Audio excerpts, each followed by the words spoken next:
विश्व सारस्वत फेडरेशन द्वारा ये कार्यक्रम है। दो वक्ता हैं जो स्पेशलाइजेशन वाले, वो आपके सम्मुख अपने विचार व्यक्त करेंगे। हमारे पहले वक्ता हैं सारस्वत विश्व फेडरेशन के सेक्रेटरी डॉक्टर माधव कामत, सारस्वत ऋषि परंपरा पर। श्री हरि गुरुभ्यो नमः। सर्वप्रथम मैं श्री हरि और गुरु के चरण में नतमस्तक होके आज यहाँ पे विराजमान सभी सारस्वत भाई और बहनों को, विश्व सारस्वत फेडरेशन के मैं माधव कामत, आप सभी को आदरपूर्वक प्रणाम करता हूँ। नमस्कार, नमस्ते। आज मैं अपने वक्तव्य में आपको सारस्वत ऋषि परंपरा के बारे में बताने जा रहा हूँ। उसके पहले मैं एक विष्णु शर्मा द्वारा रचित पंचतंत्र के एक कहानी में सुनाकर आपको शुरुआत करना चाहता हूँ। पंचतंत्र की एक कहानी है। उसमें एक शेर का बच्चा जंगल में एक बार बिछड़ जाता है और एक बकरी चराने वाला एक चरवाहा उसको अपने घर लेके जाता है और उसके साथ ही वो पला बड़ा होता है। बकरी के ग्रुप में ही वो बड़ा हो जाता है और वो शेर का बच्चा समझ लेता है कि मैं भी एक बकरा हूँ और वो भी मैं करता है और घास भी खाता है। ऐसे ही थोड़े समय के बाद वो शेर का बच्चा इतर बकरियों को लेकर जंगल में एक बार घास खाने गया। वहाँ पे एक बड़ा शेर आके आवाज़ करता है। तभी सभी बकरियाँ डर के मारे वो भाग जाते हैं। तभी उसको बड़े शेर को ये शेर का बच्चा दिख जाता है और उसको पकड़ लेता है और पूछता है, तू क्या कर रहा है? शेर का बच्चा होके इन बकरियों के साथ क्या कर रहा है करके पूछता है। वो शेर का बच्चा बोलता है, मैं भी एक बकरा हूँ।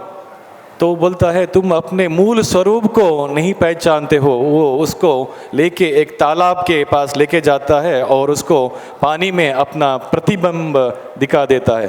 तब उसको पता चलता है कि वो एक शेर का बच्चा है करके। आज मुझे लगता है हम सारस्वत होने के बाद भी हमारा स्थिति ऐसा हुआ है कि हम शेर के बच्चे हैं, इसके हमको ज्ञान नहीं है। आप अगर देखेंगे सारस्वत जो नाम है, जो सरस्वती के किनारे जो भी बसे थे, सरस्वती नदी और दृष्टद्वती नदी के बीच में दो देश था, वो सारस्वत देश था और वहाँ के रहने वाले सभी सारस्वत थे। हमारे पूर्वज कौन हैं अगर पूछेंगे तो वो ब्रह्मा के मानस पुत्र जो है कश्यप आदि मुनि वर्ग है, वो हमारे पूर्वज हैं। जो अत्रि हो, भारद्वाज हो, जमदग्नि, विश्वामित्र हो, वशिष्ठ हो, ये सब हमारे पूर्वज हैं। मैं एक और आपको बताना चाहता हूँ, सभी भगवान का अवतार जो हुआ है वो हमारे पूर्वजों में ही हुआ है। A very important point.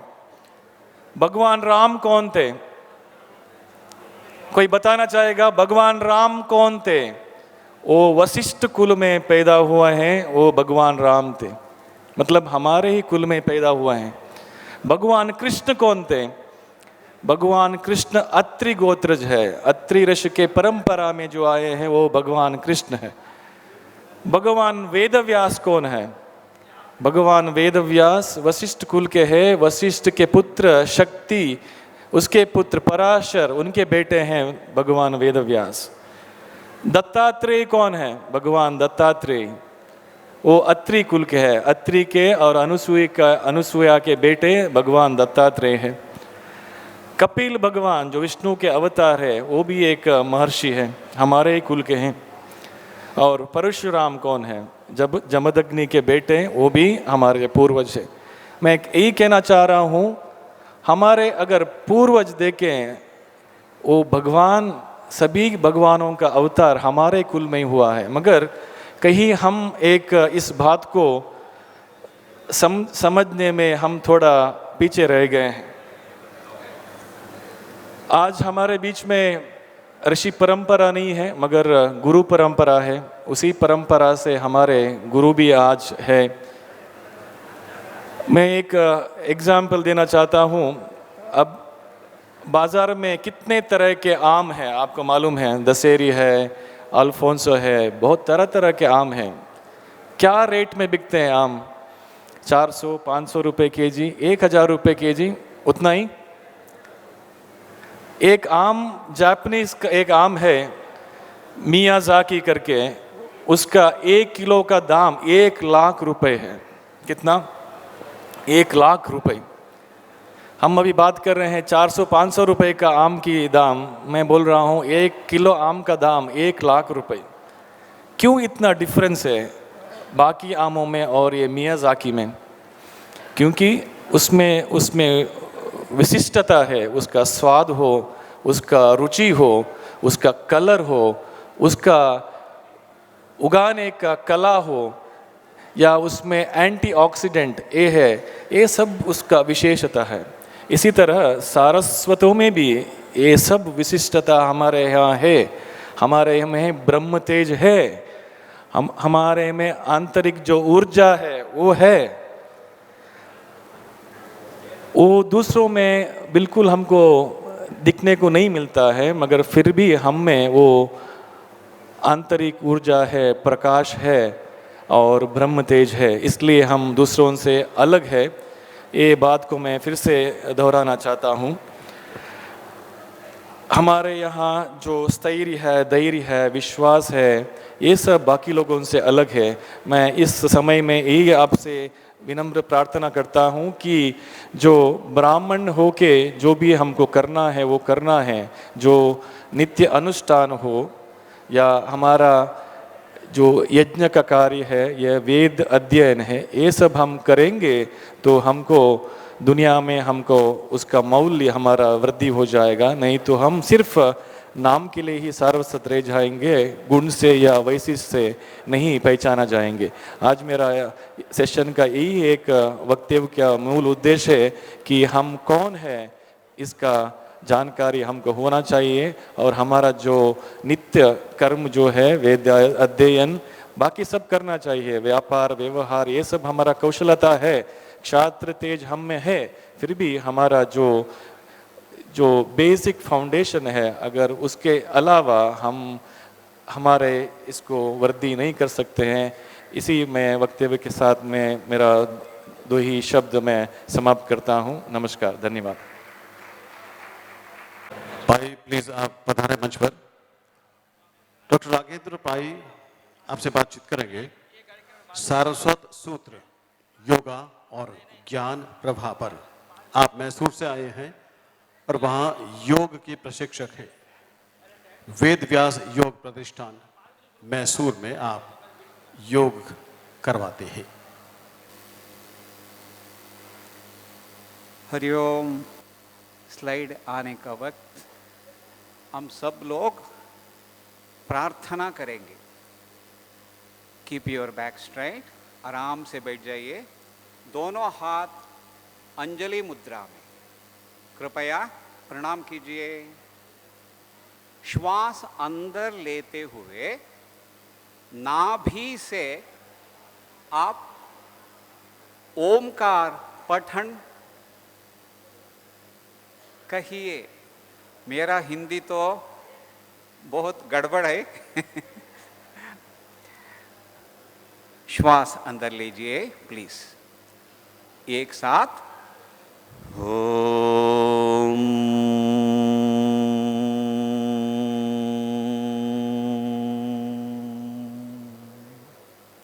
सभी एक साथ।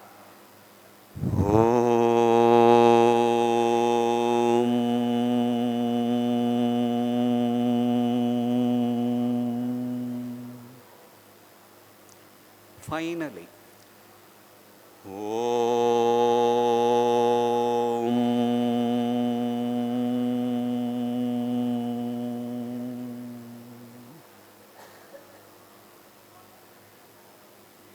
प्लीज रिपीट कीजिए।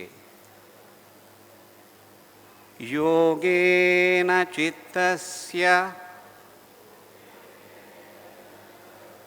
वेरी गुड योगेन चित्तस्य पदेन वाचा मलं शरीरस्य च वैद्यकेन योपाकरोत्तं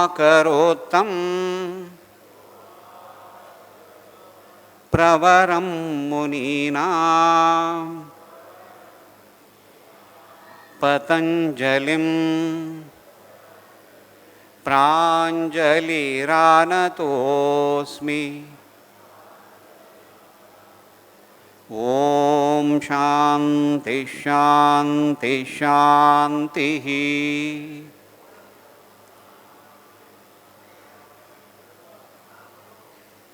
आज का मेरा सब्जेक्ट टाइटल है सारस्वत सूत्र।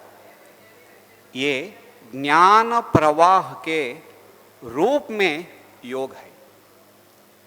रत्नाकरा धौतपदाम हिमालय किरीटिनीं ब्रह्मराजर्षि रत्नाढ्यां वंदे भारत मातरम। नमो सरस्वत्यै नमः। ओम श्री गुरुभ्यो नमः। इस पावन अवसर पर परम पूज्य श्रीमद् संयमेंद्र तीर्थ गुरुवर्या, माननीय हिरियजन और जनमानस और विद्वान पंडित तथा प्रिय सारस्वत बांधवा बंधुओं, आप सभी को मेरा सादर प्रणाम। इस साल वंदे मातरम का 150 वर्ष का अवसर पर वंदे मातरम का एक प्यारा मैं गाना चाहता हूँ।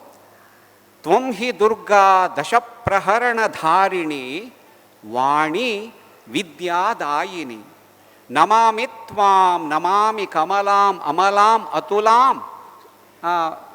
Slide stop okay. अमलाम अतुलाम सुजलाम सुफलाम वंदे मातरम। ये हमको याद है। हे माता, इसका मतलब है आप ही दुर्गा है।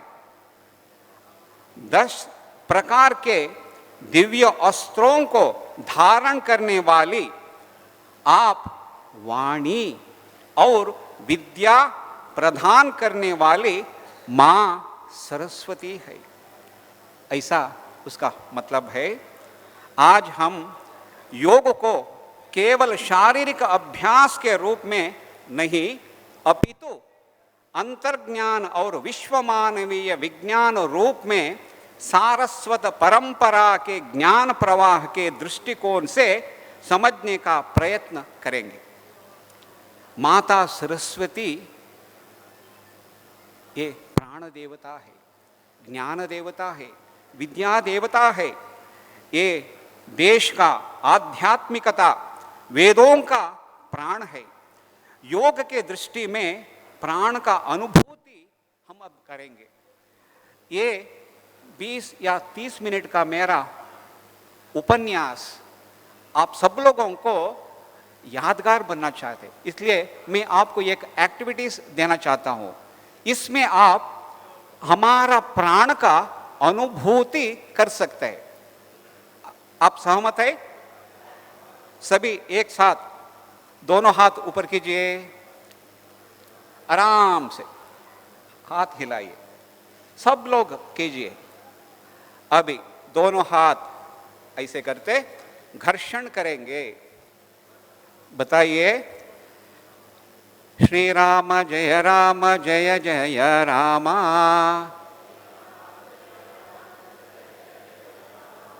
Very nice. सब लोग बोलिए, श्री राम जय जय Ram.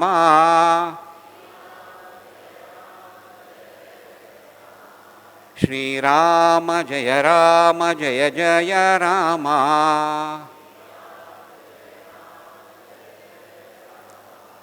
We can feel some sensation. It could be warm, hot. It could be prickling, tingling, throbbing, pulsing, whatever it could be. ऐसे कहते रहे ये वार्म है ना, गर्मीपन एक एनर्जी का एक अंश है। दूसरे अंश है साउंड एनर्जी। हरिओम माता जी, आपको सुन रहा है ना? आपका वाणी मुझे सुन रहा है। ओके, अभी दूसरा है, हम सब लोग विष्णु का और एक रूप है, अवतार है विठ्ठला।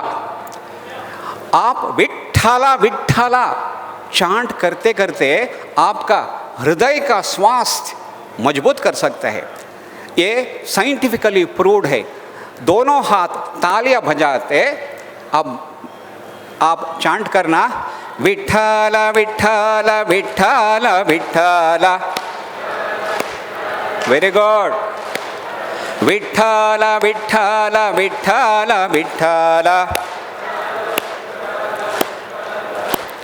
विठ्ठला विठ्ठला विठ्ठलु रे, विठ्ठला विठ्ठला विठ्ठलु रे, विठ्ठला विठ्ठला विठ्ठला विठ्ठला विठ्ठला विठ्ठला विठ्ठला विठ्ठला विठ्ठला विठ्ठला विठ्ठलु रे, विठ्ठला विठ्ठला विठ्ठलु रे। अभी देखिए विठ्ठल विठ्ठल पांडुरंगा। अभी नीचे पंडरीनाथा पांडुरंगा, पंडरीनाथा वेरी गुड, सब लोग अच्छा बोल रहे हैं। विठ्ठल विठ्ठल पांडुरंगा, पंडरीनाथा पांडुरंगा। और हमारा हाथ में 38 रिफ्लेक्स पॉइंट्स है। इसका उंगलियों का ये टिप्स में 72,000 नाड़ियों का कनेक्टिविटी है। ये कीजिए श्रीनिवास गोविंदा, जोर से बोलिए श्रीनिवास गोविंदा, वेंकटरमण गोविंदा। क्या बोल? गोविंदा हरि गोविंदा,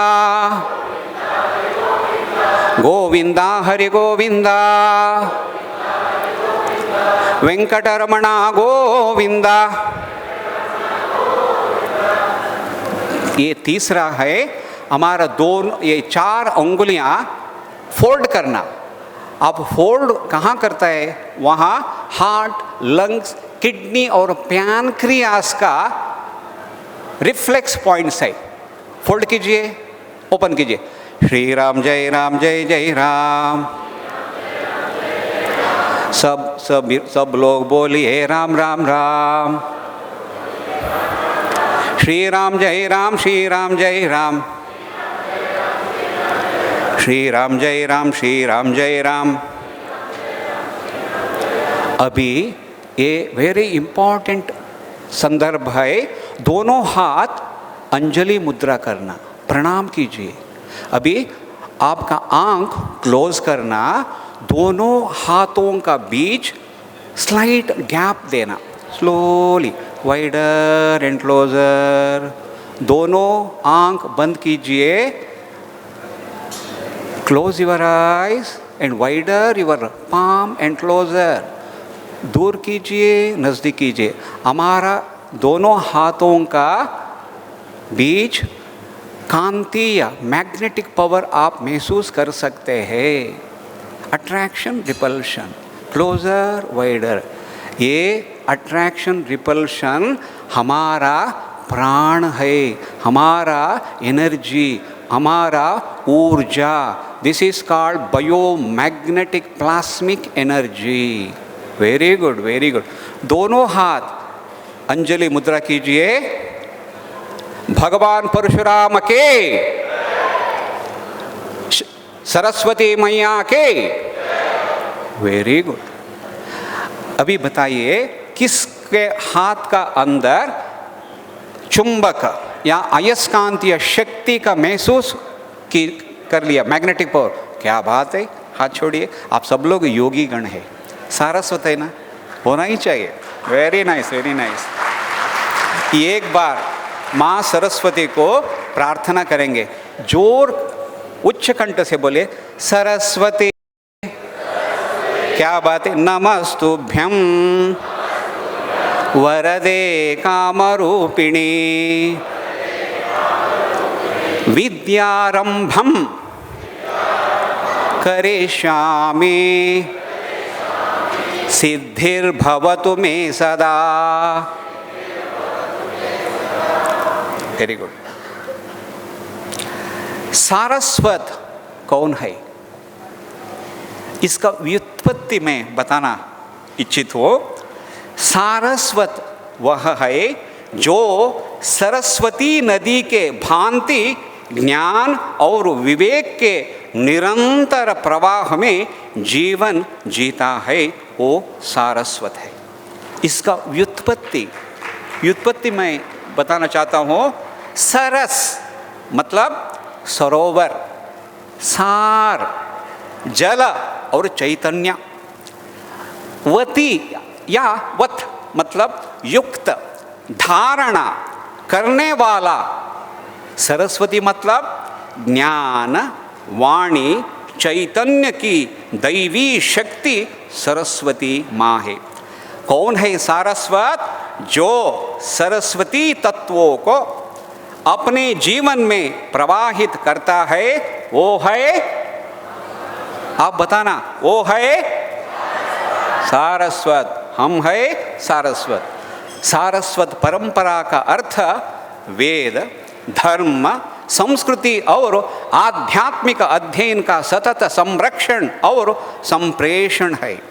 सारस्वताः नामते ज्ञान प्रवाहेण जीवन्ति, एक उपनिषद वाणी है। सारस्वत ज्ञान प्रवाह से ही जीवित रहते हैं।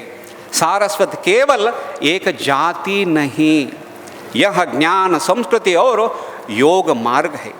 सारस्वत सूत्र क्या है? दार्शनिक व्याख्या है। सारस्वत सूत्र का अर्थ अंतःकरण की ज्ञान नदी को जीवन प्रवाह से जोड़ने वाला सूक्ष्म तंतु है सारस्वत सूत्र।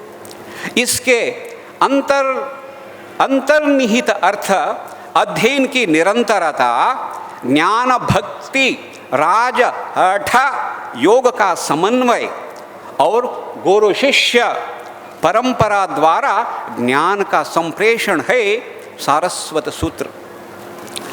सारस्वत सूत्र ज्ञान प्रवाह का योग सूत्र भी है। योग ज्ञान प्रवाह, योग का दार्शनिक अर्थ है, योग केवल शारीरिक अभ्यास नहीं, यह जागृति की नदी है। सीमित से असीम की ओर जाती चैतन्य यात्रा है योग ज्ञान प्रवाह। ज्ञान विज्ञान तृप्तात्मा कूटस्थो विजितेन्द्रियः, भगवत गीता में कृष्ण भगवान का कहना है। ज्ञान और विज्ञान से तृप्त योगी हर परिस्थिति में समचित्त रहता है। सारस्वत दृष्टि में ज्ञान ही शक्ति है, शक्ति रूपिणी माँ सरस्वती है। ज्ञान यदि रुक जाते तो शक्ति क्षीण हो जाती है। योग संग्रह ही सांझ करने की साधना है। मैं दूसरा टेक्निक आपको बताना चाहता हूँ। हमारा ये दो कान है ना, ये कान, कर्ण, ये हमारा फ्यूट, it looks like a foetus baby pose in the womb, गर्भस्थ शिशु जैसा लगता है। समझ गए ना? हमारा सनातन धर्म में षोडश संस्कार में 10वां संस्कार है कर्णवेद। हम सब लोग सारस्वत लोग हैं, ब्राह्मण लोग हैं। ये कर्णछेद और कर्णवेद ये संस्कार में एक है। ये क्यों करता है? किसके लिए? ये कान हमारा गर्भस्थ शिशु जैसा दिखता है। हम हर दिन हम दोनों कान ऐसे पकड़कर हमारा गुरु परंपरा या देवों का सामने झुकना पड़ता है। ये हमारा प्रवर भी हम बताना चाहता है। मेरा प्रवर है विश्वामित्र अघमर्षण प्रवरान्वित कंशगोत्रोत्पन्नः ऋग्वेदस्य आश्वलायन सूत्र शाकल शाकाध्यायी राघवेंद्र शर्मा हम भो अभिवादये। इस करके हम देवों का गुरुओं का प्रणाम करना चाहते हैं। मैं अभी आपको एक टेक्निक बताना चाहता हूँ। सब लोग आपका हाथ दिखाइए। Very good. और एक दूसरा वेरी इंटरेस्टिंग टेक्निक, दोनों हाथ पकड़ लिए, दोनों ये कान लोब, हिंदी में मुझे नहीं मालूम है, ये हिंदी में ये लोब पकड़िए और प्रेस कीजिए और खींचिए। अभी आप सोचना ये कान दूसरों का, इसलिए आप अच्छे तरफ से खींच सकते हैं। अभी आवाज करना, चांट करना, प्लीज अटर स, थोड़ा ऊपर रे, जोर से ग, वेरी म, प, ध, नी, सा। ये थंब से आपका कान का अंदर मसाज कीजिए, आराम से मसाज कीजिए। गर्मीपन महसूस करना और रिवर्स आ जाइए। सा, ऊपर नी, ध, प, म, ग, रे, सा। सिर्फ इतना कीजिए। और लिटिल फिंगर से 1 2 3 4 5 6 7 8। आप नहीं किया? किसी को दोनों हाथ अंदर, did you touch both the fingers? हाँ, सब लोगों का अंदर है, कंफर्म हो गया। इतना कीजिए, आपका आंतरिक ग्रंथियां है, ग्लैंड्स, ये स्टिमुलेट हो जाएगा। बाद में दोनों हाथ कान पकड़ के और उठा बैस करना, ओम श्री गुरुभ्यो नमः। इस एक करने से हमारा सयाटिका प्रॉब्लम नहीं आएगा और मल विसर्जन बहुत आराम हो जाएगा। नंतर दोनों मस्तिष्क प्रचोदित हो जाएगा। Both the brain will get balance. Okay, अभी मैं बता रहा हूँ सारस्वत ज्ञान प्रवाह के 5 आयाम। पहला है आत्मज्ञान प्रवाह। ये ध्यान, ध्यान योग, स्वाध्याय, ईश्वर प्रणिधान, स्वज्ञान ही परज्ञान है। ये आत्मज्ञान प्रवाह का वक्तव्य। दूसरा है वाक् प्रवाह, सारस्वत ज्ञान प्रवाह का दूसरा आयाम वाक् प्रवाह। ये कैसे हम वर्धन कर सकते हैं? श्रवण मनन निधिध्यास वाणी में विवेक। एक एक शब्द भी उपन्यास करने का योग्य है, मगर समय के अनुसार ह्रस्व कर रहा हूँ। तीसरा है संस्कार प्रवाह। पहला आत्मज्ञान प्रवाह, दूसरा वाक् प्रवाह, तीसरा संस्कार प्रवाह। ये संस्कार प्रवाह को मजबूत करने के लिए भजन, संस्कृत संवाद, संस्कृति का संरक्षण ये हो सकता है। चत्वारी देश सेवा या लोक सेवा। ये गुरु भक्ति से ज्ञान और कर्म द्वारा हम कर सकते, पा सकते हैं। 5वां, 5th वन, प्रकृति ज्ञान प्रवाह। ये हमारा संध्या वंदन, अग्निहोत्र, पंचभूत योग, प्रकृति के साथ सामंजस्य करने से हम ये पा सकते हैं। 6th वन, सारस्वतों का योग में योगदान। ऋषि सारस्वत ऋषि ने ज्ञान और क्षाम काल में वेदों का संरक्षण करने वाला महर्षि है। हम सब लोग ये महर्षि जनों का वंशज है। ये व्यास, मध्व, रामानुज, आदिशंकर, भारती तीर्थ, हमारे काशी मठाधीश भी है। ये ज्ञान योग के सजीव स्वरूप है। दक्षिण गौड़ देश, पंजाब, कश्मीर और ये सारे सारस्वतों का योगदान स्मरणीय है। मैं बहुत बड़ा लिस्ट भी नहीं दे सकता हूँ, इतना ही। उनने वेद, शास्त्र, संगीत, योग और दर्शन में महत्वपूर्ण योगदान किया गया है। सारस्वत मौल्य क्या है? विद्यादानम महादानम, ज्ञान सर्वोच्च दान है। ज्ञान योग और कर्म योग की एकता, वैविध्यता में एकता सरस्वती नदी की भांति सतत प्रवाह है हमारा मौल्य। आज के समय में सारस्वत सूत्र का पुनरुज्जीवन आवश्यकता कैसे कर सकते हैं? वेद, गीता और योग अध्ययन हेतु ज्ञान प्रवाह केंद्र स्थापन करने से युवाओं में बाल्य काल से ही संस्कृत, संस्कार, उपनिषद और योग शास्त्र के प्रति रुचि बढ़ाते। तीसरा, संगीत, भजन और ध्यान द्वारा संस्कृति का अनुभव करने से प्राचीन ज्ञान और आधुनिक विज्ञान के बीच सेतु निर्माण का आवश्यकता है। सारस्वत केवल जन्म नहीं, वह चैतन्य प्रवाह में जीने वाली सांस्कृतिक जागृति है। यत्र योगेश्वर कृष्णो यत्र पार्थो धनुर्धरः तत्र श्री विजयो भूति ध्रुवा नीतिर्मतिर्मम, ये गीता का श्लोक है। जहाँ योग और ज्ञान एक होते हैं, वहाँ सच्ची श्री विजय और नीति स्थिर रहती है। हम सारस्वत है। आइए इस पावन सूत्र को, योग ज्ञान सेवा के निरंतर प्रवाह को आगे बढ़ाइए।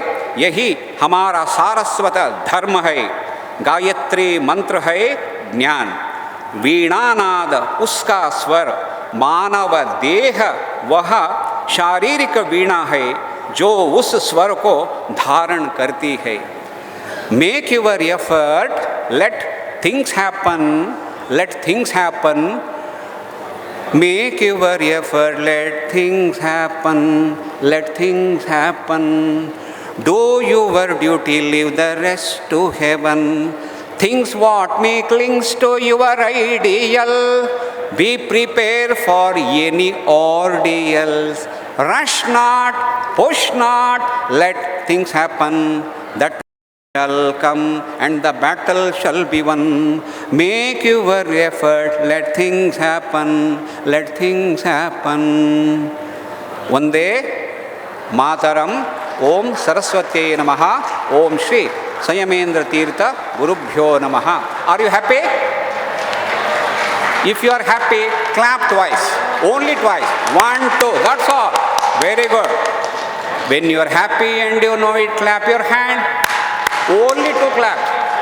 If you don't clap, I think you are not happy. Babu, are you happy? Good. Clap twice. Yes. When you are happy and you know it, clap your hand. Super. When you are happy and you know it, clap your hand. Abhi, you are happy? Clap twice. Now, snap your finger. When you are happy and you know it, snap your finger. When you are happy and you know it, snap your finger. When you are happy and you snap your finger. अभी दोनों आपका जांग में, Thai में 2 clap. When you are happy and you know it, tap your thigh. Your own thigh, not others. When you are happy and you know it, tap your thigh. Now सब लोग बोलिए, when you are happy and you know it, say Hari ओम। अंदर से बोलिए, when you are happy and you know it, say Hari ओम। और एक भी बोल सकते हैं, when you are happy and you know it, say Vande Mataram. Vande Mataram means माँ सरस्वती को वंदना। वंदे मातरम मीन्स माँ भूमाता को वंदना। वंदे मातरम मीन्स माँ सरस्वती नदी को वंदना। वंदे मातरम मतलब भारत माँ को वंदना। when you are happy and you know it, say Vande Mataram.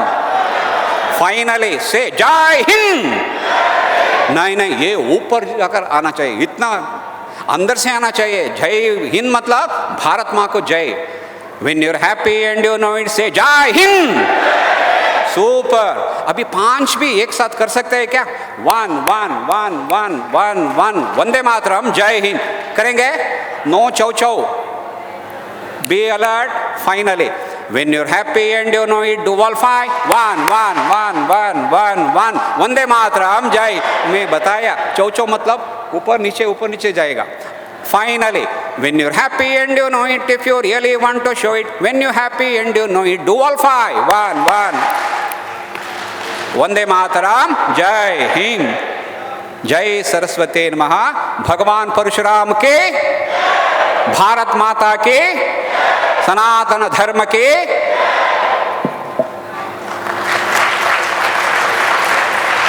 धन्यवाद डॉक्टर के राघवेंद्र। आगे बढ़े उससे पहले एक छोटी सी जानकारी आपको शेयर करना चाह रहा हूं। बीएसएफ के पूर्व डीआईजी श्री धर्मवीर जी सारस्वत ने 35 वर्षों तक बीएसएफ में कार्यरत रहते हुए पाकिस्तान और बांग्लादेश के साथ अंतर्राष्ट्रीय सीमाओं पर सेवाएं देते हुए 2009 में सेवानिवृत्त हुए। उनकी उत्कृष्ट और समर्पित सेवा के लिए उन्हें राष्ट्रपति पुलिस पदक से सम्मानित किया गया। वे हमारे बीच में विराजे हैं। जोरदार तालियों से आप उनका स्वागत करें। सब्जेक्ट है हमारे मंदिर, हमारे नियम और हमारी अस्मिता पर।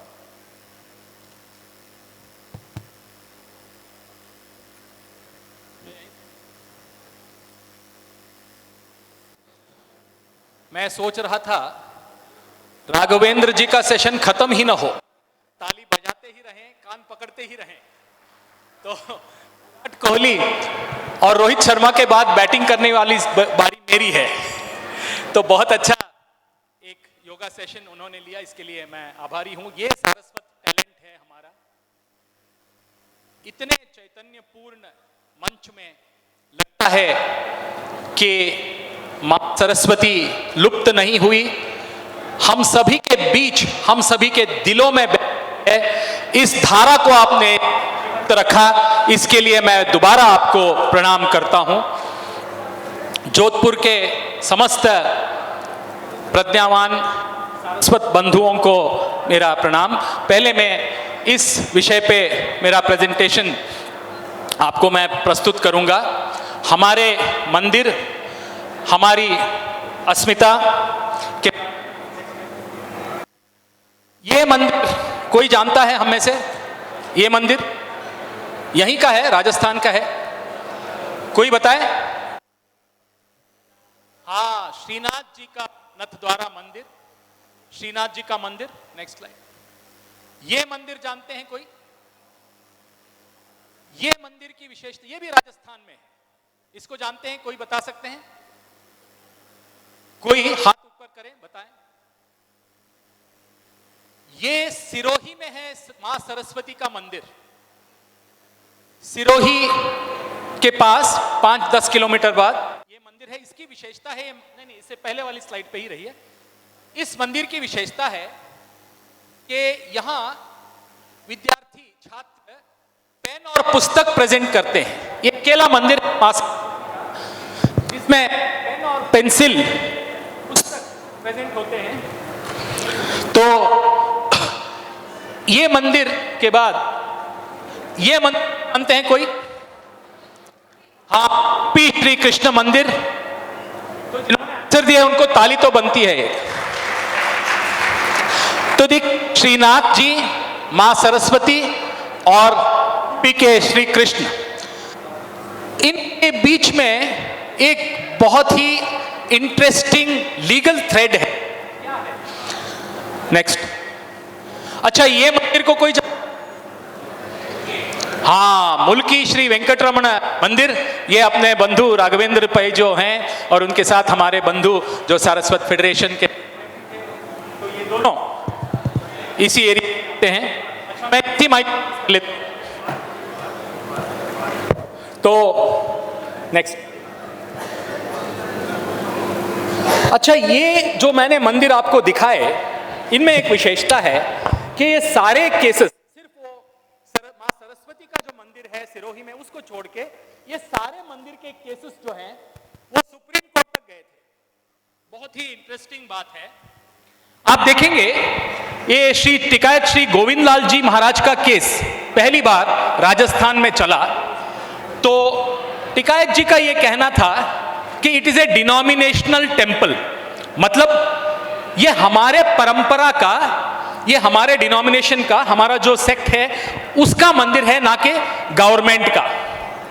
लेकिन गवर्नमेंट जब आई स्वतंत्र भारत में तो पहला मंदिर, शायद मुझे लगता है सबसे पहला मंदिर जो उत्तर भारत में, खास करके राजस्थान में, जिसका स्टेट कंट्रोल लिया गया, यही मंदिर था टिकायत श्री गोविंद महाराज के केस में, नाथ द्वारा का मंदिर। पहले जो मंदिर, थोड़ा स्लाइड पीछे ले जाइए, जो मैंने पहले आपको दिखाया, ये मंदिर, इससे पहले ये मंदिर। तो ये आगे चलिए, next, come to the original slide. हाँ, तो दूसरा था श्री मुल्की वेंकट रमण देवरू का केस।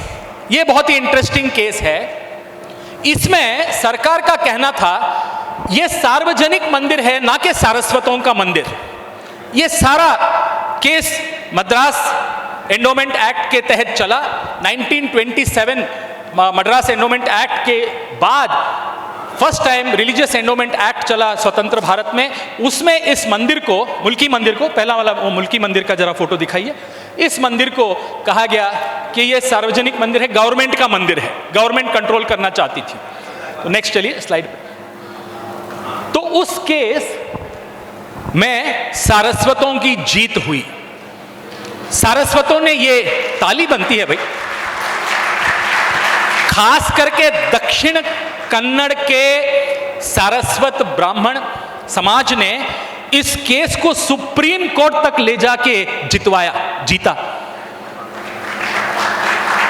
कैसे जीता, ये बहुत ही इंटरेस्टिंग कहानी है, मैं आपको आगे बताता हूं। तीसरा केस भी देख लेंगे। ये जो है उडुपी मठ का केस है, श्री लक्ष्मींद्र तीर्थ स्वामी जी का केस, जिसमें आपने उडुपी मंदिर देखा, जरा उडुपी मंदिर का फोटो दिखाइए। इस उडुपी मंदिर के एक मठ है, 8 मठ हैं। 8 मठों में हर साल 2 साल में पर्याय होता है। 8 मठाधीश बारी बारी में मठाधीश बनते हैं श्री कृष्ण मठ का। तो श्री कृष्ण मठ और ये सारे परिसर पूरा गवर्नमेंट कंट्रोल करना चाहती थी। तो आगे चलिए उस स्लाइड पे। तो वो केस भी सुप्रीम कोर्ट तक चला। वहां भी श्री कृष्ण के बंधुओं की जीत हुई और हम जीत गए। इसमें ये तीनों में आप देखेंगे, खास करके बाकी जो 2 केसेस हैं, वेंकटरमण देवरू मुल्की और ये जो दक्षिण का लक्ष्मींद्र तीर्थ स्वामी जी का शिरूर मठ केस, इसको बोलते हैं। 7 लोग सुप्रीम कोर्ट के जज बैठ के इसका फैसला हुआ। 7 जज बेंच जजमेंट है ये। इसकी एक खास बात है, मैं क्यों इस मंच पे ये आपको बात बता रहा हूं कि श्रीनाथ जी के मंदिर में जो हम हारे उत्तर भारत में, दक्षिण भारत में विपरीत इसका परिणाम निकला और सुप्रीम कोर्ट में हम 2 केसेस में जीते। इसकी ये वजह है कि हमने कॉन्सेप्ट, नेक्स्ट स्लाइड प्लीज, एक हमने कॉन्सेप्ट यूज किया डिनोमिनेशनल टेम्पल्स का। इसका भी मैं आपको जिक्र करूंगा, इसको एक साइड में रखिए, कैसे हमारी जीत हुई। अच्छा, हमने अपने मंदिर, अपनी अस्मिता, अपनी श्रद्धा कैसे खोई? पहले तो हमने खोई एक्सटर्नल एग्रेशन से, जो बाहर के लोगों ने आके हमारे ऊपर आक्रमण किया। आज भी वो चल रहा है, प्रथा चल रही है। दूसरा है कि हम अपने अस्मिता को भूल गए, अपनेपन को भूल गए, इसलिए हमने खोया। इसमें कोई बाहर के शक्तियों का कोई कुछ रोल नहीं है। तीसरा है कि हमने अपनी अस्मिता भी रखी, दूसरे ने भी कोई आक्रमण नहीं किया, लेकिन लीगल दाव पेच में हम हार गए। एक डिनोमिनेशनल, यही मैं दोबारा आपसे कह रहा हूं, डिनोमिनेशनल राइट्स जो हमारे पर्सनल राइट्स हैं, आर्टिकल 26 के तहत कॉन्स्टिट्यूशनल राइट हैं, इनको हम भूल गए। इसीलिए हमने अपने मठ मान्यों को, अपने मंदिरों को खोया। Next slide please. इसको जानते हैं, ये मूर्ति आप सब परिचित है, इसके लिए कोई इनाम नहीं मिलेगा, तो ये सबको पता है। नेक्स्ट। तो जो पहले मैंने बात की कि एक्सटर्नल एग्रेशन जो हुआ, बाहरी शक्तियों का जो आक्रमण भारत पे हुआ, उसमें जो हमने मंदिर खोए थे, इसको हमने पाया इस जजमेंट से। आपको आश्चर्य होगा कि कैसे हमने ये इंटरेस्टिंग बात, ये कैसे हमने केस जीता। एक बहुत ही इंटरेस्टिंग बात है विश्व हिंदू परिषद वाले श्रीमती इंदिरा गांधी जी से मिलने गए और कहा कि ये सब मंदिर का ऐसे चल रहा है, केसेस चल रहे हैं। बहुत साल पहले सूट नंबर 1 गोपाल विशारद जी ने फाइल किया था, निर्मोही अखाड़ा ने केस फाइल किया था। तो किसी भी तरह हमको कोई इसमें सक्सेस नहीं मिल रहा है, सूट के ऊपर सूट डिसमिस होते ही जा रहे हैं। तो क्या किया जाए? तो श्रीमती इंदिरा गांधी जी ने तब के attorney general LN. Sinha ji को, जो पटना के थे, उनसे राय मशवरा करने का सुझाव दिया विश्व हिंदू परिषद वालों को। विश्व हिंदू परिषद के अखिल भारत अध्यक्ष तब करण सिंह जी थे, जो अपने सारस्वत बंधु हैं कश्मीर से। तो उन्होंने उनको जाके समालोचन किया। तो एल.एन. शर्मा जी ने एक बहुत अच्छा आइडिया दिया कि देखिए, आप एक सूट फाइल कर दीजिए 1989 में, एक सूट, नया सूट आप फाइल करेंगे, लेकिन वो सूट किसी इंडिविजुअल आदमी के नाम से नहीं होगा, लेकिन वो होगा श्री भगवान श्री राम लल्ला जी के नाम से। क्यों? ये बहुत आसक्तिकर बात है, क्योंकि जो डीटी होती है, जो भगवान होता है, मंदिर में जो मूर्ति होती है उसको डीटी बोलते हैं। वो डीटी परपेचुअल माइनर है, उसको कोई लिमिटेशन एक्ट लागू नहीं होती। ये बात बहुत कम लोगों को मालूम है कि हम डीटी के नाम से अगर केस करते हैं तो कोई लिमिटेशन एक्ट, वरना तो लिमिटेशन एक्ट अप्लाई होती है और एडवर्स पोजीशन भी 14 साल का होता है। सरकार के खिलाफ आप एडवर्स पोजीशन करना चाहते हैं 30 साल का है, सबको पता है। वकील बंधु भी बहुत हैं यहाँ, जयपुर वाले, जोधपुर वाले, तो आप सबको मालूम होगा कि एडवर्स पोजीशन हर चीज के लिए लिमिटेशन एक्ट लागू होती है। लेकिन भगवान अगर केस करना चाहते हैं अपनी प्रॉपर्टी के लिए, अपने मंदिर के लिए, अपने आलय के लिए, तो वो perpetual minor, next slide, perpetual minor माने जाएंगे, उनको कोई लिमिटेशन एक्ट नहीं अप्लाई होगा। इसीलिए जो जस्टिस नेवकीनंदन अग्रवाल जी ने जो श्री रामचंद्र भगवान लल्ला के नाम से जो केस सूट फाइल किया 1989 में, वो अकेला केस इलाहाबाद हाई कोर्ट में पास हो गया, बाकी सारे सूट फेल हो गए। और ये बात यहाँ के सारस्वत बंधुओं के सामने मैं प्रस्तुत करना चाहूँगा। आप कभी भी किसी भी मंदिर के लिए आप लड़ रहे हो, किसी भी मंदिर के रक्षा के लिए लड़ रहे हैं, तो इसका आप ज़रूर पाठ लीजिए और डीटी के नाम से जो भगवान हैं उनको आप साक्षी मानते हो, उनको पिटिशनर बना के आप नेक्स्ट फ्रेंड बन के उसको केस करेंगे तो लिमिटेशन एक्ट नहीं अप्लाई होगा। तो आगे चले। तो ये लर्निंग्स हैं अयोध्या जजमेंट सुप्रीम कोर्ट से। लेकिन एक बात आपको इसमें बैलेंस होके बात देखनी पड़ेगी कि इसी सुप्रीम कोर्ट जजमेंट ने प्लेसेस ऑफ वर्शिप एक्ट को अपहोल्ड कर दिया। ये बहुत कम लोग जानते हैं और जानते हुए भी मानते नहीं हैं कि इस जजमेंट के कुछ खामियां भी हैं, उनके बारे में भी हमें सोचना चाहिए। पहली खामी यह है कि प्लेसेस ऑफ वर्शिप एक्ट जो कि 1947 15 अगस्त को जितनी एज इज वेरीज बेसिस पे जो रिलीजियस प्लेसेस थे उनको वैसे ही रखना उस एक्ट का मकसद था, उस एक्ट को अपहेल्ड किया गया। और दूसरा, ये हेवीली डाइल्यूट कर दिया गया। Perpetual minor, DT is a perpetual minor, इसको बहुत ही वाटर डाउन, डाइल्यूट और वीक बना दिया गया इस जजमेंट में। इसको भी हमें ख्याल में रखना चाहिए। और दूसरा है कि डीटी का मैंने आपको बता दिया कि भगवान के नाम से हम करते हैं तो क्या उसका परिणाम होगा। आगे चलते हैं। तो ये बहुत एक इंटरेस्टिंग बात है कि हम सब सोचते हैं, इसका क्या उत्तर है आपके पास? आप क्या बोलते हैं? क्या ये सही है कि मंदिर सिर्फ एक प्लेस ऑफ वर्शिप है? इसको कितने लोग मानते हैं? ये सही है, गलत है? नहीं है। कडले साहब तो बोल रहे हैं नहीं है। ऐसे कैसे हो सकता है? मंदिर वर्शिप है ना? नहीं, मंदिर भगवान का घर है, इसको देवालय बोलते हैं, देवस्थान बोलते हैं। तो place of worship is incidental. आप जाते हैं, आप घर में भी पूजा कर सकते हैं, यहां भी पूजा कर सकते हैं, पंडाल ला के कर सकते हैं। प्लेस ऑफ वर्शिप और मंदिर में बहुत बड़ा आसमान जमीन का फर्क है।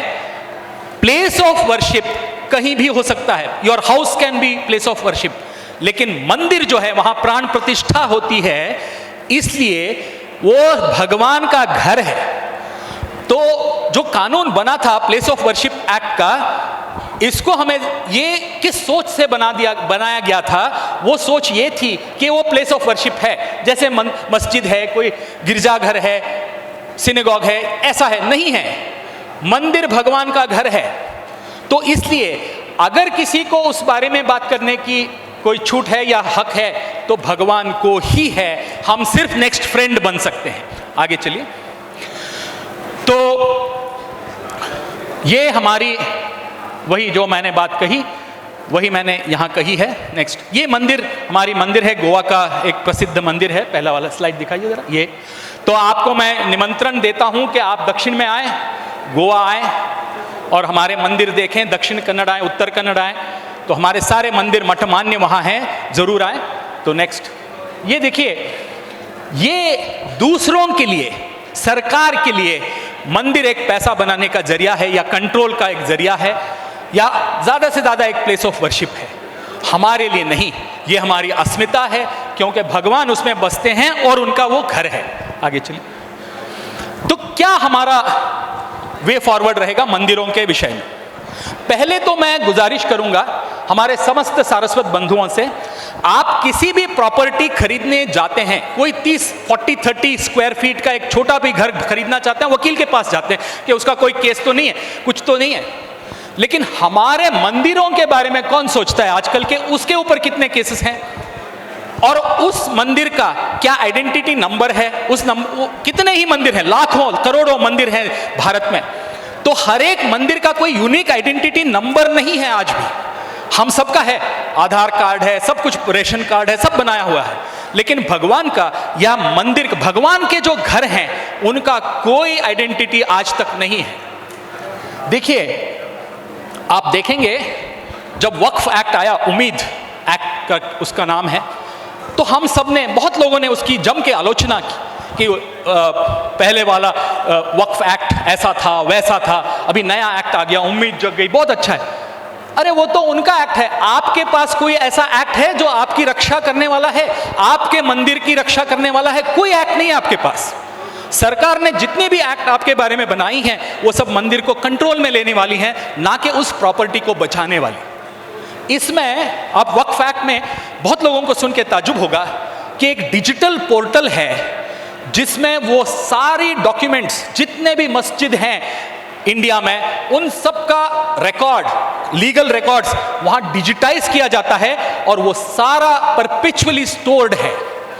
हमारा नहीं है। अरे भगवान का छोड़िए, हम खुद का अपना डिजिटाइज करके हमने नहीं रखा, सेलिड किसी ने रखा है डिजिटाइज करके? कितने लोगों ने रखा है?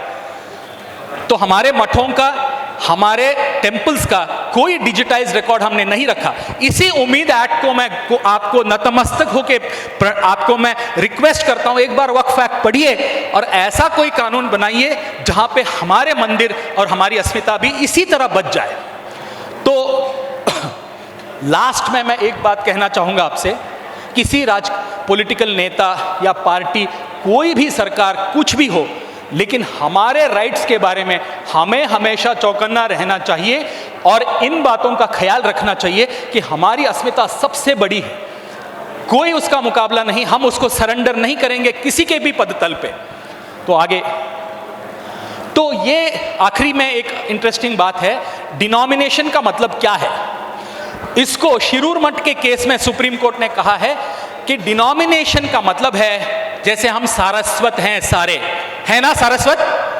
हाँ, तो हम सारे एक डिनोमिनेशन हैं।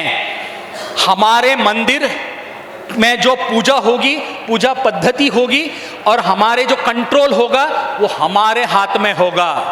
तो हम डिनोमिनेशन के लिए, डिनोमिनेशन को समझें और इसको इंटरनलाइज कर लें कि हम एक विशिष्ट एक समुदाय है। हिंदू धर्म तो एक है, हम सब हिंदू हैं, एक हैं, वो सब बात ठीक है, लेकिन हम एक आइडेंटिटी हैं, एक हमारी अस्मिता है, हम एक अलग से एक यूनिक आइडेंटिटी रखते हैं। जैसे यूआईडी नंबर होता है हमारा, ऐसे हम एक यूनिक कम्युनिटी हैं। ऐसे ही जैसे अय्यर हैं, अयंगार हैं, वो भी एक सेक्ट, एक अलग डिनोमिनेशन है। तो इसी वजह से हमारा जो मुल्की का वेंकटरमण देवरू केस में जो मुल्की का मंदिर बचा, इसी डिनोमिनेशनल राइट्स पे बचा। यहाँ का उत्तर भारत का सारस्वत समाज इसके बारे में सोचे। हमारे मंदिरों को नेशनलाइज होने से बचाने का एक ही तरीका है डिनोमिनेशनल राइट्स का। आगे चलिए। तो डिनोमिनेशन का डेफिनेशन मैंने शिरूर मठ केस से लिया। Denomination collection of individuals class together under a same name, जो सारस्वत हमारा एक आइडेंटिटी है। ए रिलीजियस सेक्ट और body having common faith, organisation and designated by distinct name. ये सब तो ठीक है, ऑर्गेनाइजेशन हमारा कहाँ है? जैसे अभी सारस्वत फेडरेशन बना है कुछ ही साल पहले, ये इनके लिए तालियां।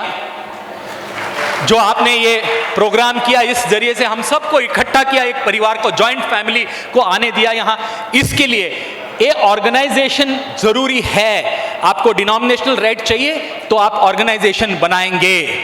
और दूसरी बात, हमारे जो आचार्य थे, पूज्य शंकराचार्य, पूज्य मध्वाचार्य, इन्होंने मठ क्यों बनाए? ये भी सिर्फ अपना अद्वैत, द्वैत, ऐसे विशिष्टाद्वैत ऐसे प्रोपोगेट करते जा सकते थे, लेकिन उन्होंने मठ इसलिए बनाए क्योंकि हमारा डिनोमिनेशनल राइट प्रोटेक्ट हो। इसलिए मैं सारस्वत बंधुओं आपसे हाथ जोड़ के विनती करता हूं, आप अपने किसी भी मठ संप्रदाय को आप ज्वाइन करिए, उसमें उसके साथ जुड़िए। ऐसा कोई नियम नहीं है कि आप एक ही के साथ जुड़ेंगे, लेकिन जुड़िए जरूर। बिल्कुल आप डिनोमिनेशनल राइट्स को प्रोटेक्ट कीजिए जरूर। आगे चलिए। तो ये कौन है जी? हाथ उठाइए। ये सारस्वत हैं। अच्छा, BN राव हैं। चलिए आगे, नेक्स्ट स्लाइड। हाँ, ये कौन है? अच्छा, नेक्स्ट ये। अरे सारस्वत ने संविधान बनाया और हम सोए हुए हैं। इनकी बदौलत आज संविधान आया, डिनोमिनेशनल राइट्स आए, रिलीजियस राइट्स आए, और हम उनके सपूत बैठे हैं निद्रा में या सोए हैं, पता नहीं। BN राव इतने पहले, just go to the earlier slide, इतने बड़े आदमी थे कि इंटरनेशनल कोर्ट ऑफ जस्टिस के जज बने। और आज तो लोग मुंसिफ बनने के लिए क्या क्या करते हैं, किस किस दे, ये देखिए, इंटरनेशनल कोर्ट ऑफ जस्टिस के जज बने। इन्होंने जिनेवा में भारत का प्रतिनिधित्व किया इंटरनेशनल कोर्ट ऑफ जस्टिस में, और ये खुद भी जज थे। कश्मीर के कुछ दिन प्रधानमंत्री भी रहे। तो इन सब के बारे में हमें पता ही नहीं, हम अपने ही दुनिया में मस्त हैं। नेक्स्ट।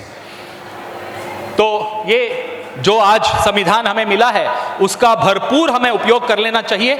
आपको मैं एक और बात बताता हूं, हम सब रिजर्वेशन की बात करते हैं, प्रतिनिधित्व की बात करते हैं, ये सब ठीक है, अपनी जगह है, लेकिन इसमें एक ही किस्म का आरक्षण नहीं है। हमारे लिए अभी हॉरिजॉन्टल रिजर्वेशन भी आ चुका है, इसको हॉरिजॉन्टल रिजर्वेशन बोलते हैं, जो EWS है।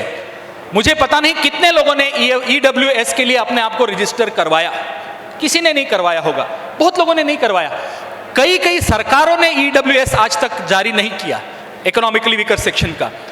तो ये हमारा दायित्व नहीं है कि हम संविधान रचयिता के सपूत होकर इस बात को हम आगे करें और उस सरकारों को हम कहें कि ये EWS जारी किया जाए। कितने लोग हमारे महिला आरक्षण का उपयोग करते हैं, हमारी महिलाएं, अब उसमें डोमिसाइल रिजर्वेशन है कि आप लोकलाइट हैं तो आपके लिए भी कुछ आरक्षण है, इसका कौन उपयोग करता है? नेक्स्ट स्लाइड, खत्म हो रहा है। ये डिनोमिनेशनल राइट्स का आप ख्याल में रखें और हॉरिजॉन्टल रिजर्वेशन का ख्याल में रखें, संविधान के बारे में पढ़ें, और किसी भी हालत में आप गुरु परंपरा से जुड़ जाइए। गुरु ही मुक्ति दिलवा सकता है। तो इसीलिए गुरु परंपरा, मठ मान्य के साथ जुड़िए, और हम सब एकत्र होके, मुझे संपूर्ण विश्वास है कि हम इस सारस्वत सभा के माध्यम से मैं विश्वास व्यक्त करता हूं कि हमारा समाज आज एक आदर्श समाज होकर सारी दुनिया में एक आदर्श बन जाएगा। हम सब उसका एक हिस्सा बनेंगे। धन्यवाद, थैंक यू।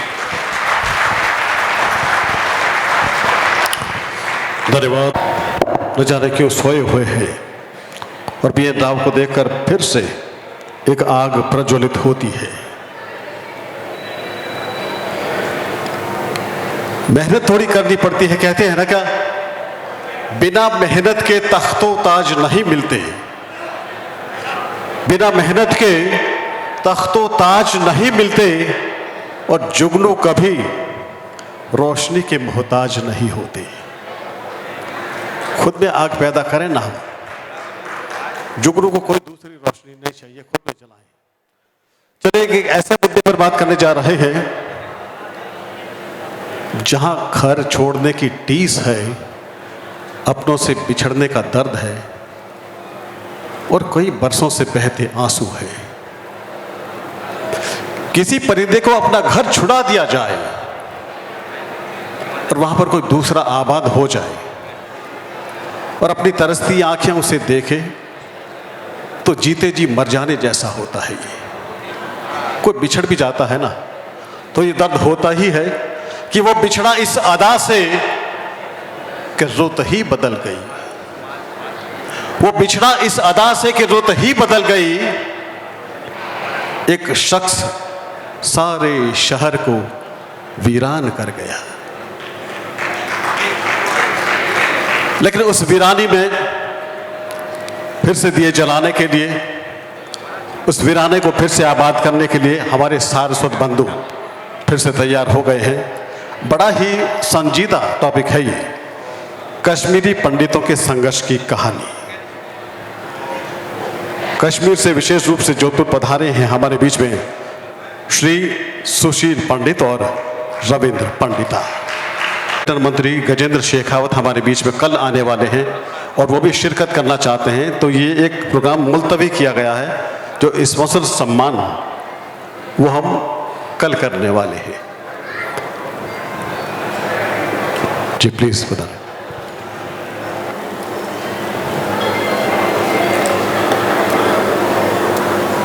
हरिओम। नमस्ते माँ शारदे काश्मीर पुरवासिनी, प्रार्थये त्वामहं नित्यं विद्या ज्ञानम च देहिमः। सभी उपस्थित सारस्वत बंधुओं को प्रणाम, श्री गुरुचरणों में प्रणाम। जोधपुर की इस शौर्य धरा को प्रणाम। ये मेरा परम सौभाग्य है कि आज आप सब बंधुओं के बीच मुझे यहाँ आने का सौभाग्य मिला है और इस विराट सारस्वत समाज के बीच स्वयं को अपने आत्मियों के बीच पाकर मैं धन्य हूँ। आप सुबह से सुन रहे हैं, हम सब सारस्वत इस धरा में कश्मीर से कन्याकुमारी तक इस पूरे समाज में, पूरे देश में कोने कोने में व्याप्त हैं। लेकिन ये एक दुखद प्रसंग है कि जिस कश्मीर से हम आरंभ करते हैं वहाँ इस समाज का, इस समुदाय का इस समय रहना दूभर हो गया है। वह सारस्वत समाज जो वहाँ शताब्दियों, सहस्त्राब्दियों से निवास कर रहा था, जिसने वहाँ मानव सभ्यता का निर्माण किया, एक संस्कृति को उपजाया, ज्ञान परंपराओं की विभिन्न धाराओं को पुष्पित पल्लवित किया, इस देश की संस्कृति को उस अद्भुत ज्ञान से सींचा जो साक्षात मां शारदा की भूमि कहलाई, जहां देश के कोने कोने से विद्वान, आचार्य, ब्रह्मचारी, जिज्ञासु आए ज्ञान अर्जित करने के लिए और अध्यापन के लिए भी, पढ़ाने के लिए भी। वह भूमि, वह क्षेत्र आज उस संस्कृति के उपासकों से पूरी तरह खाली करा लिया गया है।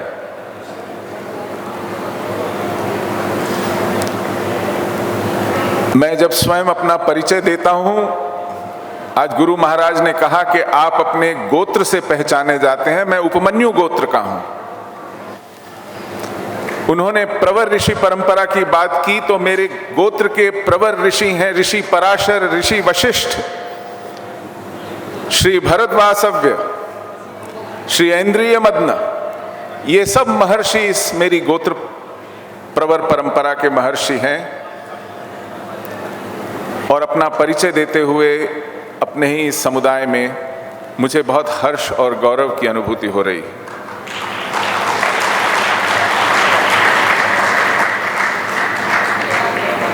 लेकिन साथ साथ ये टीस भी है, ये दुर्भाग्य का बोध भी है कि मैं उस पीढ़ी से हूं।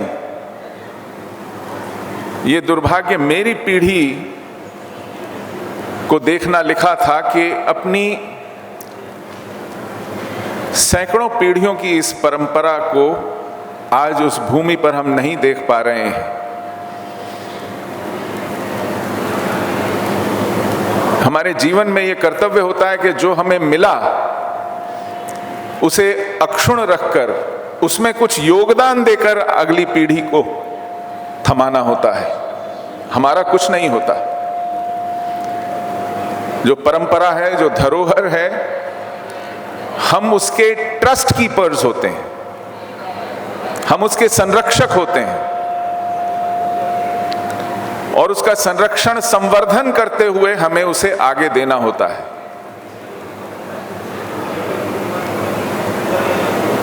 मैंने जिस कश्मीर को पाया, मैं अपने बच्चों को वो कश्मीर नहीं दे पाऊंगा। ये मेरी पीढ़ी का दुर्भाग्य है और ये केवल मेरा दुर्भाग्य होता तो मैं धैर्य रख लेता। कश्मीर सिर्फ मेरा नहीं है, मेरा भी है, लेकिन कश्मीर पूरे भारतवर्ष का है।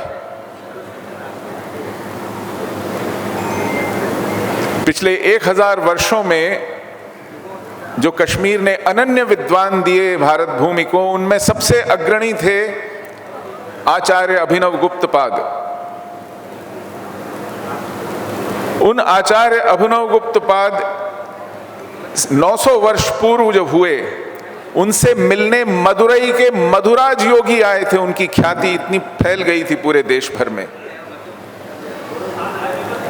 मदुरई से पैदल चलकर मधुराज योगी आए थे। उनकी हस्तलिखित पांडुलिपियां, उनके शास्त्रों का मलयालम लिपि में, भाषा संस्कृत ही थी लेकिन लिपि मलयालम थी, वो पांडुलिपियां केरल में मिली, वो पांडुलिपियां काशी में मिली, वो पांडुलिपियां तमिलनाडु में मिली। कांची मठ में शारदा लिपि में उन पांडुलिपियों का आज भी संरक्षण और अध्ययन हो रहा है। ऐसी ख्याति थी आचार्य अभिनव गुप्तपाद की, ऐसी प्रतिष्ठा थी। कहा जाता है कि जो उनसे पिछली सहस्त्राब्दी में सबसे बड़े विद्वान थे, जगत गुरु शंकराचार्य जी, आदि शंकराचार्य जी, वो अगर पहली सहस्त्राब्दी के महान विद्वान थे तो पिछली सहस्त्राब्दी के महानतम विद्वानों में आचार्य अभिनव गुप्तपाद थे। कश्मीर में जन्म हुआ, वहीं उन्होंने अपना अध्ययन किया, वहीं उन्होंने सभी शास्त्र लिखे। उस भूमि को आज हम खो गए। एक अनूठा प्रयास है कि हम सारस्वत आज मिल करके अपनी संस्कृति, अपने इतिहास, अपनी धरोहर का लेखा जोखा रख रहे हैं, संगठित हो रहे हैं।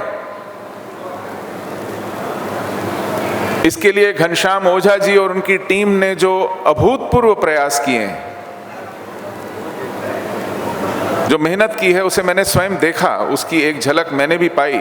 स्वयं दिल्ली आए थे, देश भर में घूमे। लेकिन यह प्रयास केवल सारस्वत समाज के लिए नहीं है। हम स्वयं को सारस्वत ब्राह्मण कहते हैं। हमारी वर्ण परंपरा में ब्राह्मणों का क्या उत्तरदायित्व है? हम अगर स्वयं को संगठित कर रहे हैं तो केवल ब्राह्मणों के संकुचित लाभ के लिए संगठित नहीं कर रहे हैं। ब्राह्मणों का उत्तरदायित्व तो पूरे समाज के लिए, वो सनातन समाज की धुरी हैं। उनका एक विशेष उत्तरदायित्व इसलिए है क्योंकि उनके पास ज्ञान है, उनके पास विद्या है, उनके पास विज्ञान है, और साथ साथ उनके पास धर्म है, उनके पास शास्त्र है, उनके पास नीति है, उनके पास नैतिकता है। और ये सब होते हुए यदि वो पूरे समाज का पोषण नहीं करेंगे, उसे इकट्ठा नहीं बांधेंगे, तो फिर जो क्षय कश्मीर में हुआ है वह क्षय हमें ईश्वर न करे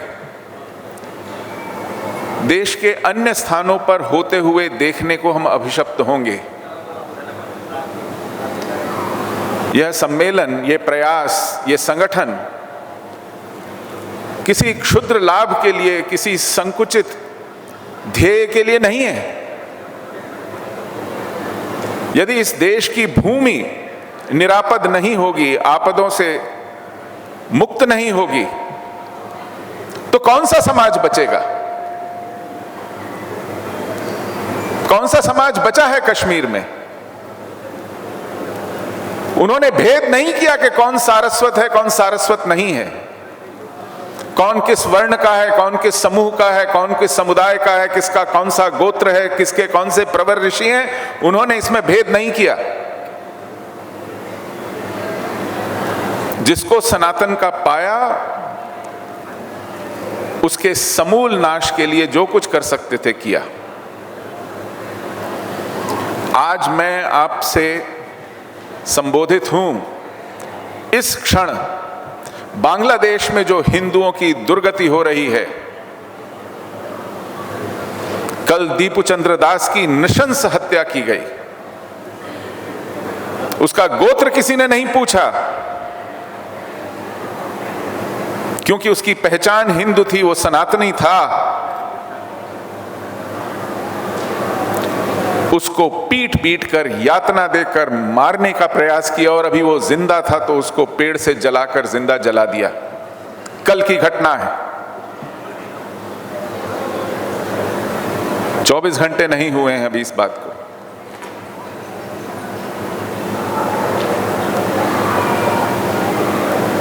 तो यदि इस देश पर संकट आया है, आपदा आई है, और हम सब सारस्वत यहां इकट्ठा हुए हैं, तो एक ऊंचे बड़े ध्येय के लिए हम कटिबद्ध हों।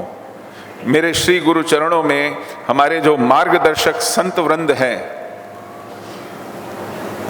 समाज में जो इस समय सक्रिय कर्णधार हैं, हम सबको इकट्ठा करने, संगठित करने, प्रेरित करने के लिए जिन्होंने इतना श्रम किया है, मेरा उन सबके चरणों में यही निवेदन है कि हमको संगठित करके, आपस में संगठित होकर, जो एक ब्राह्मण का बड़ा ध्येय है, बड़ा उत्तरदायित्व है इस भूमि के प्रति, यहाँ के समाज के प्रति, हर वर्ग के प्रति, सनातन के बचने के प्रति, इस संस्कृति की अक्षुण्ण परंपरा अक्षुण्ण रहे। सनातन का अर्थ क्या है? जो निरंतर चिरंतर चला आ रहा है, उसे अक्षुण्ण बनाए रखने के लिए हम क्या करें, कैसे करें, इसका मार्गदर्शन हो, इसका संयोजन हो, इसका कुछ अर्थ निकले, इसका फल निकले। मैं इसी निवेदन के साथ, इसी आह्वान के साथ आपको पुनः धन्यवाद करता हूं। वंदे मातरम।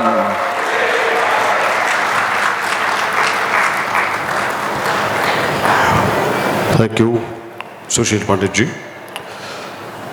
और मैं निवेदन कर रहा हूं, समय का थोड़ा ख्याल रखिएगा प्लीज। नमस्ते शारदे देवी काश्मीर पुरवासिनी तो हम प्रार्थे नित्यम विद्याधानम च देहि में अखंड मंडलाकारं व्याप्तं येन चराचरं तत्पदं दर्शितं येन तस्मै श्री गुरुवे नमः। गुरु महाराज के चरणों में निवेदन करते हुए और सुशील पंडित जी भ्राता की आगे बात बढ़ाते हुए, जिस निराशाजनक स्थिति में हम कश्मीरी पंडित जो उस धरती, उस शारदा देश के एबॉर्जिन्स थे, मूल निवासी थे, उनको 7वीं बार पलायन करना पड़ा। निष्कासन हमारा हुआ 1990 में, और वो हमारे 2500 मंदिर और वो हमारा पूरा समुदाय जिस तरह से बिखरा हुआ है, उसके पीछे सभी सनातनियों को चिंतन करना चाहिए, मंथन करना चाहिए।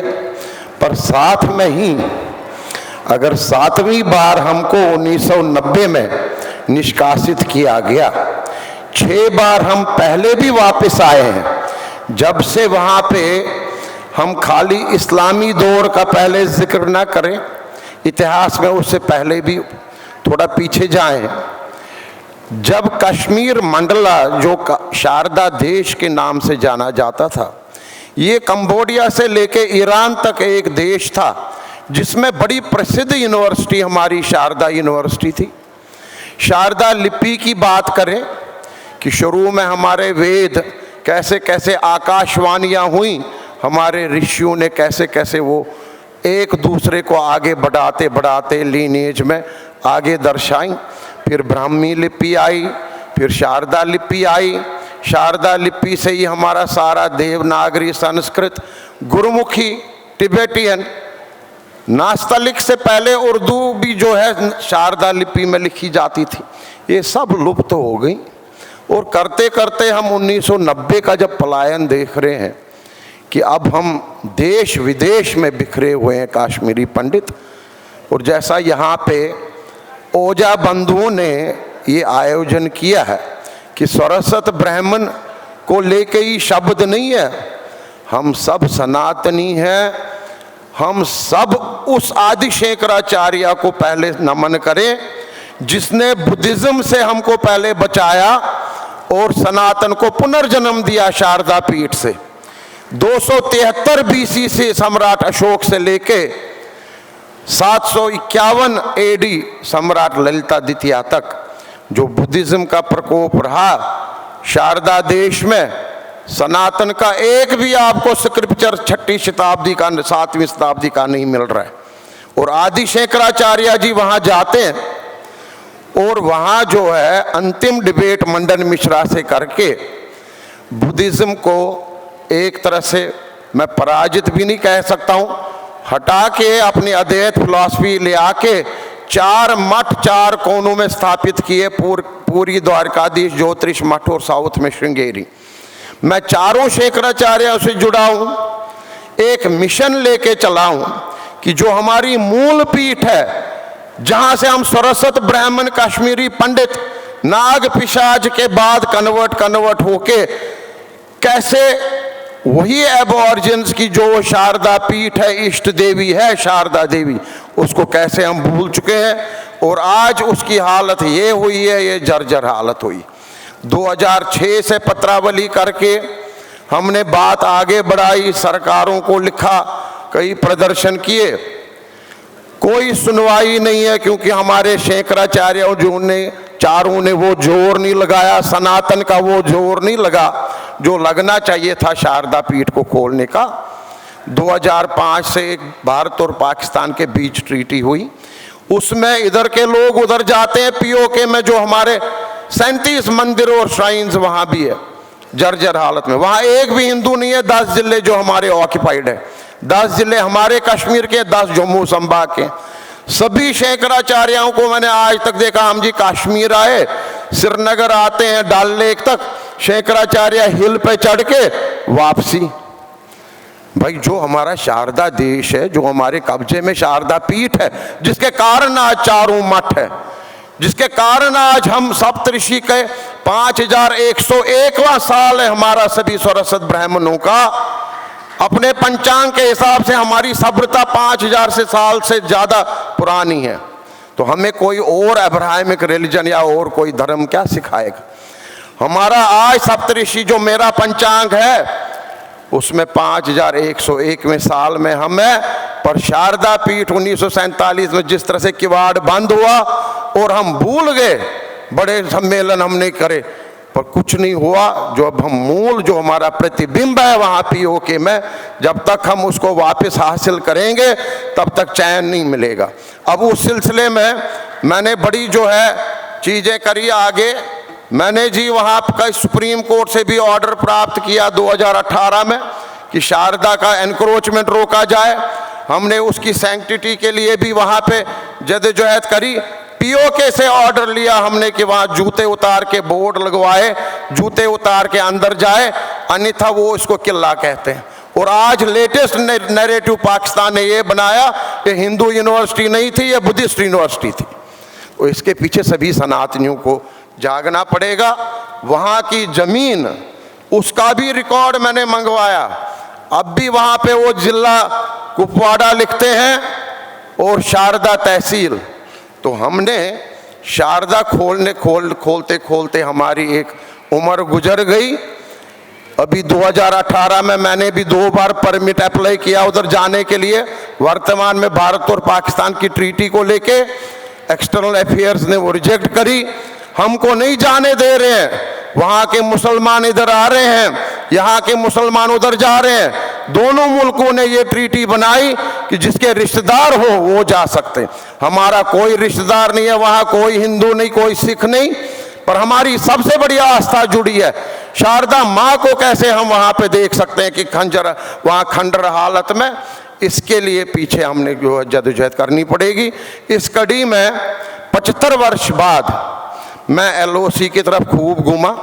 जो भी हमारे यहाँ सिक्योरिटी के ऑफिसर बैठे होंगे, 35% एरिया हमारा J&K का लाइन ऑफ कंट्रोल है।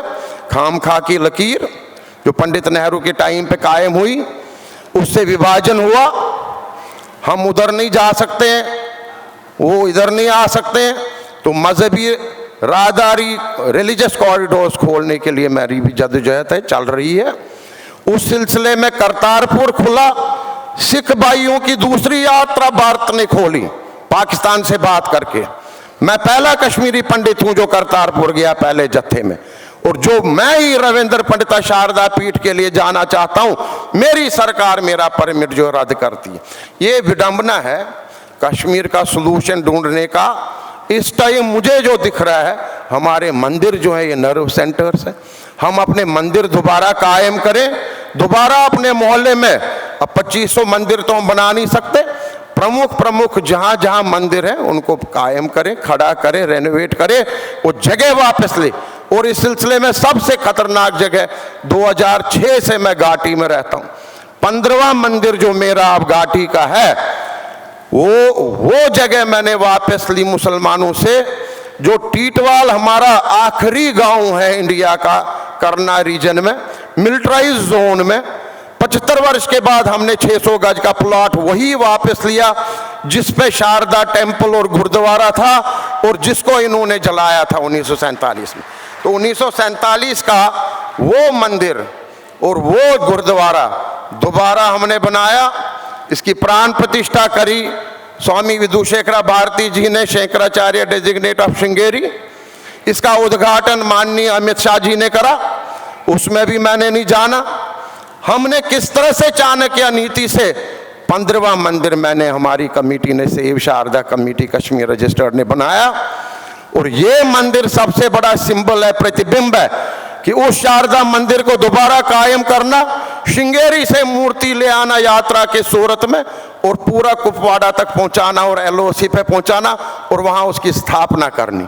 यहाँ जरूर अवश्य आइए, हर एक सनातनी का फर्ज बनता है कि इस टीटवाल के मंदिर पे जरूर हाजिरी दें। पिछले वर्ष 10,000 यात्री आए, सारी सुविधाएं बनाई और भी बनानी है, और पाकिस्तान को दिखाना है कि हम जो है आपके नजदीक आ रहे हैं। आप शारदा पीठ को बंद नहीं कर सकते, शारदा पीठ खुलेगी, शारदा पीठ सनातनियों की है और अवश्य शारदा पीठ पे फिर से यात्रा आरंभ होगी। तो ये बहुत एक लंबा ग्रंथ है, क्योंकि मुझे संकेत दिया गया है अपनी वाणी को ज़्यादा ना आगे बढ़ाए, तो मैं अपनी वाणी को विराम देता हूँ। शारदा यूनिवर्सिटी, शारदा टेम्पल, शारदा लिपि, ये तीनों जो है बिंदु सब सनातनी याद रखें। पहले हम सनातनी हैं, फिर मैं कश्मीरी पंडित हूँ आइडेंटिटी के हिसाब से, डिस्टिंक्ट आइडेंटिटी, फिर मैं सरस्वत ब्राह्मण भी हूँ एज ए डिस्टिंक्ट आइडेंटिटी, उसमें भी कोई डाउट नहीं है। हम लोग ही कैसे गए, शारदा के साथ भी वही हिस्ट्री कि गॉड ब्राह्मण किंग जो था बंगाल का, वो किस तरह से आया था कि बुद्धिज्म को भी छल कपट से अटैक करे। जैसे हम कहते हैं हिंसा तथैव च, जैसे लिखा है, दूसरा हम तो करते हैं सिर्फ अहिंसा परम धर्म, तो वो आए थे कि बुद्धिस्टों को छल कपट से कैसे god king of Bengal Sharada Peeth, वो भी हमने देखना है। सरस्तु ने भी बड़ी ट्राई करी है, बड़ी कोशिश करी है उस टाइम। अब चूंकि वहाँ का किवाड़ बंद है, हमने इस पार नियंत्रण रेखा पे अपना दोबारा से जो है शारदा टेम्पल क्रिएट किया है, बेस कैंप क्रिएट हुआ है। उस तरफ कूच करने की आप सब लोग तैयारी करें, तभी ये जो है हमारा सरस्वत ब्राह्मण भी और सनातन भी उजागर रहेगा, जिंदा रहेगा। जय शारदा। यह जरा राख हटाने की देरी है, मोहब्बत का सूरज निकलने वाला है और ये पक्का है कि वक्त हमारा बदलने वाला है। थोड़ी थोड़ी आग सभी के सीने में जलनी चाहिए और उसके बाद देखिए शारदा मंदिर भी होगा, शारदा यूनिवर्सिटी भी होगी और कश्मीर फिर से पंडितों से आबाद भी होगा।